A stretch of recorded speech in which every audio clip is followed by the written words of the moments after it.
ನಮಸ್ಕಾರ ಸ್ನೇಹಿತರೆ, ಇವತ್ತಿನ ವಿಡಿಯೋದಲ್ಲಿ ನಾವು ಚಿಕ್ಕವರಿದ್ದಾಗ ನಮ್ಮ ಅಜ್ಜಿಯಂದ್ರು ಸಾಂಬಾರು ಮಾಡ್ತಿದ್ರು. ತುಂಬಾ ಟೇಸ್ಟಾಗಿತ್ತು. ಆ ರೀತಿಯಾಗಿ ಇವತ್ತು ಮಾಡ್ತಾಯಿದ್ದೀನಿ. ಹುರುಳಿಕಾಳು ಮತ್ತು ಕಡಲೆಕಾಳನ್ನು ಹಾಕಿಬಿಟ್ಟು, ಅವರೆಕಾಳನ್ನು ಹಾಕಿಬಿಟ್ಟು, ಇದಕ್ಕೆ ಯಾವುದೇ ರೀತಿ ತರಕಾರಿಗಳನ್ನು ಸಹ ಬೇಕಾಗಿರೋದಿಲ್ಲ. ತುಂಬಾ ಸಿಂಪಲಾಗಿ ಮಾಡ್ಕೊಬೋದು. ಟೇಸ್ಟೂ ಅಷ್ಟೇ ತುಂಬಾ ಚೆನ್ನಾಗಿರುತ್ತೆ.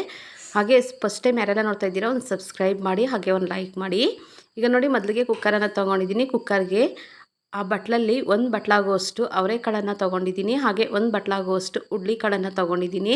ಹಾಗೆ ಅದೇ ಬಟ್ಲಲ್ಲಿ ಒಂದು ಬಟ್ಲಾಗುವಷ್ಟು ಕಡಲೆಕಾಳನ್ನು ತೊಗೊಂಡಿದ್ದೀನಿ. ಇಷ್ಟನ್ನು ಹಾಕ್ಕೊಂಡು ಒಂದು 2 ಸತಿ ಚೆನ್ನಾಗಿ ತೊಳಿಬೇಕಾಗುತ್ತೆ. ಇವನ್ನ ಬೇಕಾದರೆ ನೀವು ನೈಟೆಲ್ಲ ನೆನೆಸ್ಬಿಟ್ಟು, ನೈಟ್ ಪೂರ್ತಿಯಾಗಿ ನೆನೆಸ್ಬಿಟ್ಟು ಬೆಳಗ್ಗೆ ಎದ್ದು ಬೇಕಾದರೂ ಹಾಗೆ ಹಾಕ್ಕೊಳ್ಬೋದು. ನಾನು ನೆನೆಸಿಲ್ಲ, ಹಾಗೇ ಹಾಕ್ಕೊತಾ ಇದ್ದೀನಿ. ಇಲ್ಲ ಟೈಮ್ ಇಲ್ಲ ಮರ್ತೋಗಿದ್ದೀವಿ ಅಂದಾಗ ಬಿಸಿನೀರಿಗೆ ಹಾಕ್ಕೊಂಡು ಬೇಕಾದರೂ ನೆನೆಸಿಟ್ಕೊಳ್ಬೋದು. ನಾನು ಹಾಗೇ ನೆನೆಸಿಡ್ತೀರೇ ಹಾಗೇ ಹಾಕ್ಕೊಳ್ತಾ ಇದ್ದೀನಿ. ಹಾಕ್ಕೊಂಬಿಟ್ಟು ಒಂದು 7-8 ವಿಸಿಲ್ ಹಾಕ್ಸ್ಕೊಳ್ಬೇಕಾಗುತ್ತೆ. ಆಗ ಬೇಯುತ್ತೆ. 7-8 ವಿಸಿಲ್ ಬಂದರೆ ಬೆಂದೋಗ್ಬಿಡುತ್ತೆ ಆರಾಮಾಗಿ. ಈಗ ನೋಡಿ, ಒಂದು 2 ಚಮಚ ಆಗುವಷ್ಟು ಎಣ್ಣೆ, ಹಾಗೆ 1/4 ಟೀ ಚಮಚ ಆಗುವಷ್ಟು ಅರಿಶಿನ ಪುಡಿಯನ್ನು ಸೇರಿಸ್ತಾ ಇದ್ದೀನಿ. ಇಷ್ಟನ್ನು ಸೇರಿಸ್ಕೊಂಡು ಒಂದು ಸತಿ ಮಿಕ್ಸ್ ಮಾಡಿಬಿಟ್ಟು ಮುಚ್ಚಳ ಕ್ಲೋಸ್ ಮಾಡಿ 7ರಿಂದ 8 ವಿಸಿಲ್ ಹಾಕ್ಸ್ಕೊಳ್ಬೇಕಾಗುತ್ತೆ. ನೀವು ಬೇಕು ಅಂದರೆ ನೆನೆಸಿಟ್ಬಿಟ್ಟು ಸಹ ಸೇರಿಸ್ಕೊಳ್ಬೋದು.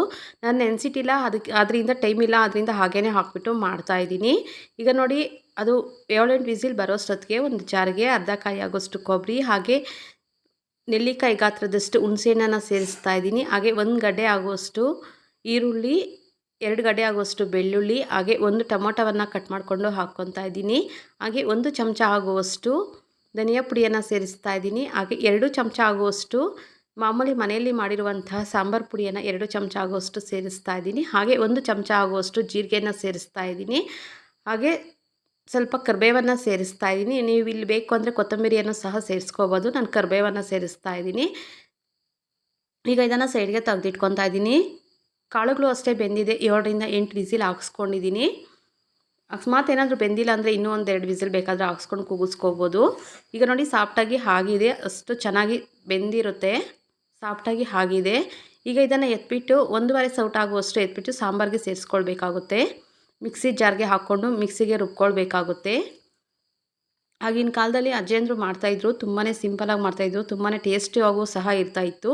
ಒಂದು ಸತಿ ಟ್ರೈ ಮಾಡಿ ನೋಡಿ, ತುಂಬಾ ಚೆನ್ನಾಗಿರುತ್ತೆ.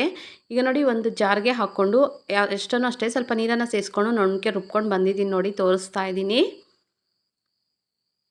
ಇದಕ್ಕೆ ತರಕಾರಿಗಳು ಏನೂ ಬಳಸಿಲ್ಲ ನಾನು. ಹಾಗೇ ಹಾಕ್ಕೊಂಡು ಮಾಡ್ಕೊತಾ ಇದ್ದೀನಿ. ನಿಮ್ಗೆ ಬೇಕು ಅಂದರೆ ಆಲೂಗಡ್ಡೆ, ಬದನೆಕಾಯಿ ಅಷ್ಟನ್ನು ಸೇರಿಸ್ಕೊಳ್ಬೋದು. ನಾನು ಇಲ್ಲಿ ಏನೂ ಸೇರಿಸ್ತಾ ಇಲ್ಲ, ಯಾವುದೇ ತರಕಾರಿಗಳನ್ನು ಸೇರಿಸ್ತಾ ಇಲ್ಲ. ಹಾಗೇ ಹಾಕ್ಕೊಂಡು ಮಾಡ್ಕೊತಾ ಇದ್ದೀನಿ. ನಮಗೆ ಸಾಂಬಾರು ನೋಡಿಕೊಂಡು ಅಡ್ಜಸ್ಟ್ ಮಾಡ್ಕೊಳ್ಬೇಕಾಗುತ್ತೆ. ಮಂದಕ್ಕೆ ಬೇಕೋ ಇಲ್ಲ ತೆಳ್ಳಕ್ಕೆ ಬೇಕೋ ಅಂತ.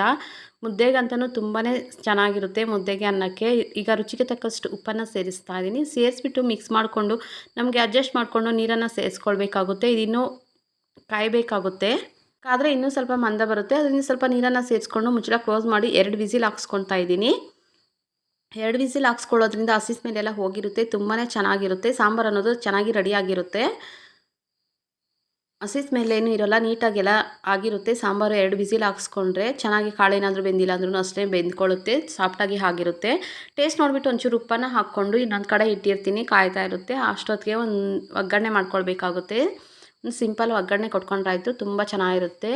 ಒಂದು 2 ಚಮಚ ಆಗೋಷ್ಟು ಎಣ್ಣೆ, ಹಾಗೆ ಸ್ವಲ್ಪ ಸಾಸಿವೆನ ಸೇರಿಸಿದ್ದೀನಿ. ಹಾಗೆ ಅರ್ಧ ಗಡ್ಡೆ ಆಗುವಷ್ಟು ಈರುಳ್ಳಿಯನ್ನು ಸಣ್ಣದಾಗಿ ಕಟ್ ಮಾಡ್ಕೊಂಡಿದ್ದೀನಿ. ಹಾಗೆ ಸ್ವಲ್ಪ ಕರಿಬೇವನ್ನು ಸೇರಿಸ್ಕೊಂಡು ಇಷ್ಟನ್ನು ಹಾಕ್ಕೊಂಡು ಫ್ರೈ ಮಾಡ್ಕೊಳ್ಬೇಕಾಗುತ್ತೆ. ಈರುಳ್ಳಿ ಮತ್ತು ಕರಿಬೇವನ್ನು ಹಾಕ್ಕೊಂಡು ಅರ್ಧ ಭಾಗದಷ್ಟು ಈರುಳ್ಳಿ ಫ್ರೈ ಆದರೆ ಸಾಕಾಗುತ್ತೆ. ಜಾಸ್ತಿ ಫ್ರೈ ಮಾಡ್ಕೊಳ್ಳೋ ಅವಶ್ಯಕತೆ ಇರೋದಿಲ್ಲ.